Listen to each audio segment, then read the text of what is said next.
Olá pessoal, meu nome é Leandro Lopes, professor aqui de Teologia. Hoje nós vamos dar prosseguimento aqui, pessoal, à nossa disciplina, a unidade 4 da nossa disciplina de Hermenêutica Bíblica, né? Onde nós temos visto aqui como é importante essa matéria, essa disciplina, que eu julgo ser uma das disciplinas mais importantes dentro da área teológica, né? Porque é a área onde nós vamos poder ali entender o sentido do texto bíblico, o que os escritores quiseram ali escrever, né? Então, a história da interpretação, então, assim, é uma matéria muito riquíssima, muito interessante.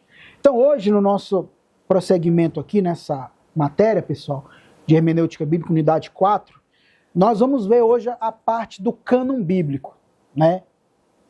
Esse processo do cânon bíblico. Então, veja, a palavra cânon, dentro da sua origem, vem do grego cânon, que significa lista, regra ou padrão. Então veja que essa palavra cânon, ela era originalmente uma espécie de vara de medir, né? Aonde depois ela foi aplicada na questão do texto bíblico, para servir de regra, né? Para servir de padrão para os outros livros. É interessante nós entendermos, pessoal, que várias palavras, como nós temos aprendido dentro dessa matéria, as palavras elas têm a sua origem e elas mudam ao decorrer do tempo, né? Então vejam, uma palavra que tem origem, tinha um propósito de medição, ela acabou sendo ali, servindo, né, de base, ou sendo adotada, né, para a aplicação do texto bíblico, como uma lista ou regra ou padrão, algo padronizado que passe por um critério, né? Ou seja, o cânon da Escritura se refere à coleção. O que é cânon? O que é o cânon bíblico? O cânon, ele se refere à coleção de livros bíblicos. Porque nós sabemos, pessoal, que a Bíblia, na verdade, a Bíblia que tem a palavra Bíblia, do grego é biblos, que significa coleção de livros. Por mais que a gente pegue a nossa Bíblia e a gente vê ela como um livro, né? Quando a gente abre ali a Bíblia, a gente, assim, talvez automaticamente a gente, na nossa mente a gente está abrindo um livro, né? Mas, na verdade, a Bíblia é um conjunto de livros. A palavra Bíblia, do grego, é biblos, que significa um conjunto de livros. Então, na verdade, quando a gente abre a Bíblia, a gente está abrindo livros e não um livro, a qual nós vamos estar folheando ali livros, né? Livros inspirados, né? Olha só que interessante. Então veja, o cânon, a palavra cânon, né, da Escritura se refere à coleção de livros bíblicos que os cristãos aceitam como autorizados, como inspirados por Deus, de forma singular ou inspirados, né? Então vejam, desde a Reforma Protestante, pessoal, os protestantes aceitam os 39 livros da Bíblia, né? De Gênesis a Malaquias, que aparecem nas edições da Bíblia publicadas nos dias de hoje. Então, desde a Reforma Protestante, os cristãos aceitam, né, os 39 livros ali do Antigo Testamento. Ou seja, o Antigo Testamento, ele é composto de 39 livros, que começa ali de Gênesis e vai até o último livro do Antigo Testamento ali, que é o livro do profeta Malaquias, né? Então veja, porém, dentro disso, os católicos romanos, a Igreja Católica e os cristãos ortodoxos orientais, no entanto, eles preservam vários livros apócrifos, né? O que é o apócrifo? Apócrifo, pessoal, significa algo como obscuro ou escondido.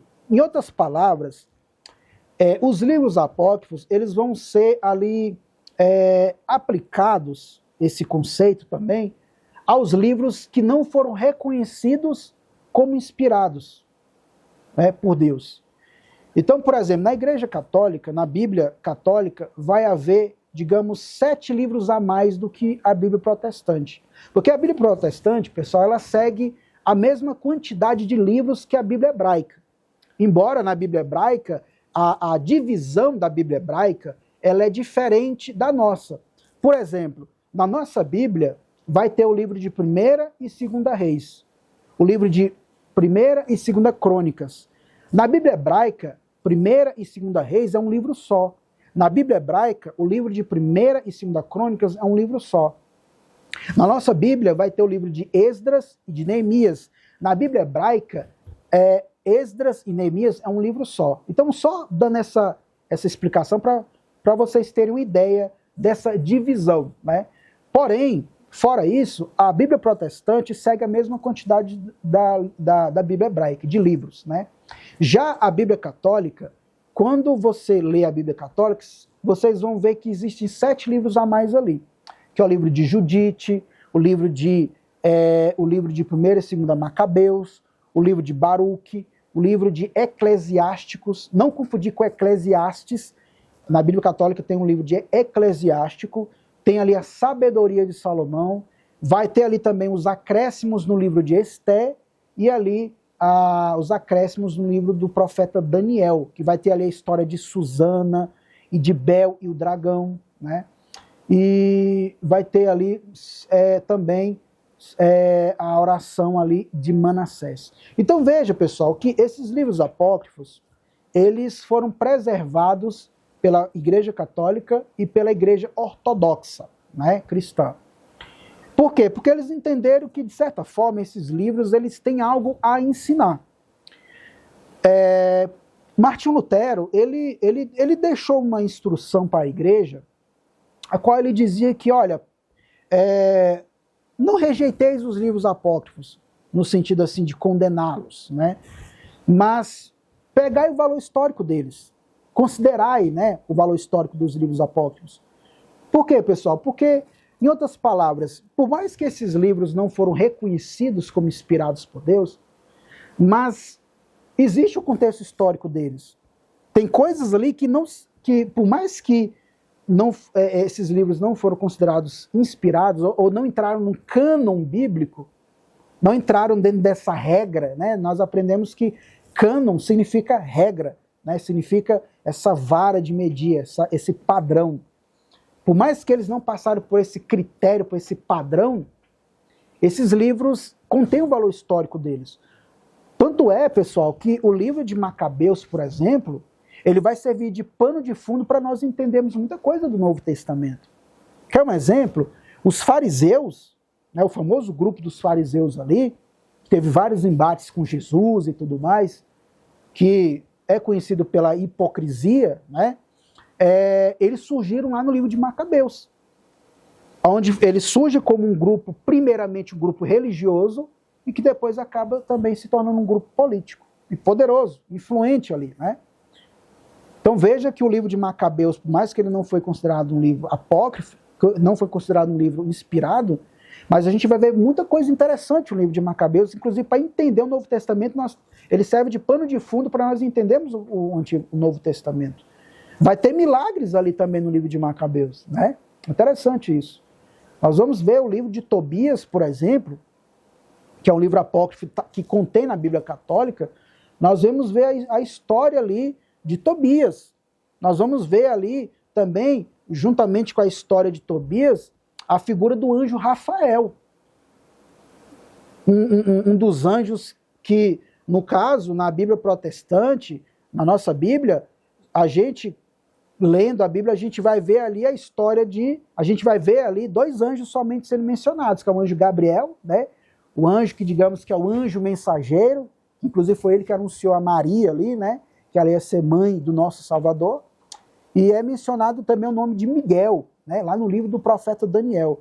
Agora, no livro apócrifo de Tobias, que contém na Bíblia Católica, ali é mencionado, ali é falado ali do anjo Rafael, que vai ser uma espécie ali de conselheiro, né? Aquele que vai estar falando algumas coisas, algumas instruções para Tobias, né?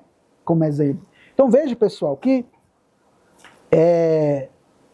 esses livros apócrifos, por mais que não foram reconhecidos como inspirados, mas assim, de um modo geral, definir também o que é apócrifo, o que não é algo bem complexo, porque ao mesmo tempo, teve muito livro que ficou de fora, livros que até falavam de Jesus de maneira assim esplendorosa, de maneira belíssima de Jesus, mas ficou de fora, né? Então, por isso que estudar os apócrifos é algo importante, mas é algo complexo ao mesmo tempo, né? Então, por exemplo, o livro do apóstolo Tiago não fala de Jesus ali, porque o livro de Tiago, pessoal, a gente percebe ali que é um livro que é conhecido mais pela sua praticidade. Tanto é que o próprio Tiago vai dizer, olha, não sermos somente ouvintes da palavra, mas também praticantes. Tanto é que Martinho Lutero, ele teceu uma crítica ao livro de Tiago, chama ele de Evangelho de Palha, né? Então veja que o livro de Tiago, antes de ele ser canonizado, de ser autorizado, reconhecido pela igreja, muitos ali tiveram essa dificuldade de reconhecer ele como inspirado. O outro exemplo disso é o livro de Esther. Basta lembrar que o livro de Esther não é mencionado o nome de Deus ali. Então os judeus ali tiveram essa dificuldade também de reconhecer o livro de Esther.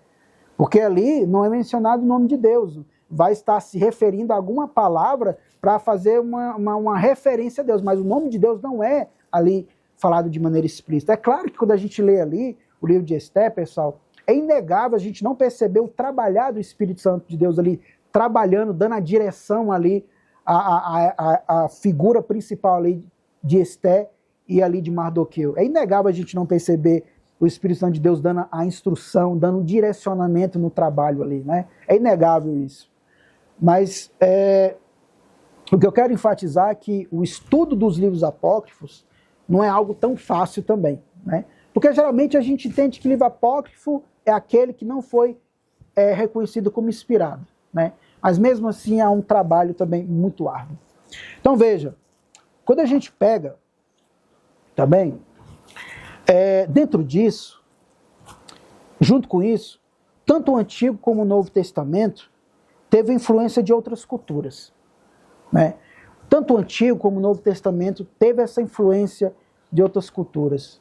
Como eu falei numa das aulas passadas, o Antigo Testamento ele foi muito influenciado pelas culturas circunvizinhas ali. Muitos povos viviam ao redor de Israel ali. A própria língua, a língua semítica, já é um fator para nós entendermos essa troca de informações ali do antigo israelita e dos cananeus ali. Já que a língua dos cananeus era a mesma dos israelitas, o semítico, a língua semítica, e da maioria dos povos ali. Então é importante a gente entender que no dia a dia do israelita ali, ele trocava mercadoria, ele conversava, fazia troca, então eles tinham esse diálogo ali. Então tinha essa cultura ali também, ali, né? Então tanto o Antigo como o Novo Testamento teve essa influência ali externa também desses povos. Porém, assim, quando a gente pega, agora, voltando aqui à questão do cânon, interessante que da mesma forma que no Antigo Testamento, o arranjo final dos livros do Novo Testamento combinou preocupações tópicas e cronológicas, com questões sobre a extensão dos documentos. Ou seja, em outras palavras, qual livro vem primeiro de qual? Porque assim, dentro desse processo do cânon, para reconhecer o livro que foi inspirado e o que não foi, vem o processo também de uma ordem cronológica. Ou seja, em outras palavras, qual livro veio primeiro? Por exemplo, existe uma linha de pensamento que o livro de Jó foi o primeiro a ser escrito, e não o livro de Gênesis, como está na nossa Bíblia. Existe uma linha de interpretação que o primeiro livro dos profetas, daquela categoria dos profetas, né, que foi escrito, foi o livro do profeta Amós. Então veja que esses dois exemplos aqui mostram que existe esse trabalho, não é um trabalho fácil, né, e que existe essas linhas de interpretação. Veja que a gente está estudando hermenêutica, que é a arte da interpretação. Então, não estou fugindo aqui do assunto, de certa forma, né? Mas existe essa palavra, existiu esse trabalhar, esse debate. Qual livro veio primeiro, né? Então, exemplo disso, os evangelhos foram naturalmente colocados em primeiro, né? Porque eles vão descrever a origem do cristianismo na vida de Jesus. E Mateus assumiu o primeiro lugar, porque como o mais judaico dentre os evangelhos, ele fornece um vínculo mais claro com o Antigo Testamento. Ou seja, por mais que na nossa Bíblia os evangelhos vêm primeiro ali, basta a gente lembrar, o livro do profeta Malaquias é o último livro do Antigo Testamento. Já o Evangelho de Mateus é o primeiro que inicia o Novo Testamento. Mas veja que dentro, digamos, da cronologia, na verdade, as cartas de Paulo vêm primeiro e os evangelhos vieram depois. Por quê? Porque, obviamente, o Jesus ainda estava vivo ali, né? Como é que eu vou escrever algo sendo que a pessoa ainda está viva, né? Então, os escritos dos evangelhos foram escritos posteriormente, depois que Jesus morreu e ressuscitou e subiu aos céus. Porém, dentro disso daqui, os escritores, os evangelistas ali, colocaram os evangelhos como vendo em primeiro, porque naturalmente eles vão descrever a origem do cristianismo. Vai falar de Jesus ali, né? E Mateus ele assume como o primeiro ali livro dos evangelhos, até dos chamados evangelhos sinóticos, né? Que aí é uma outra problemática também, para ver qual que pegou a fonte de quem, né?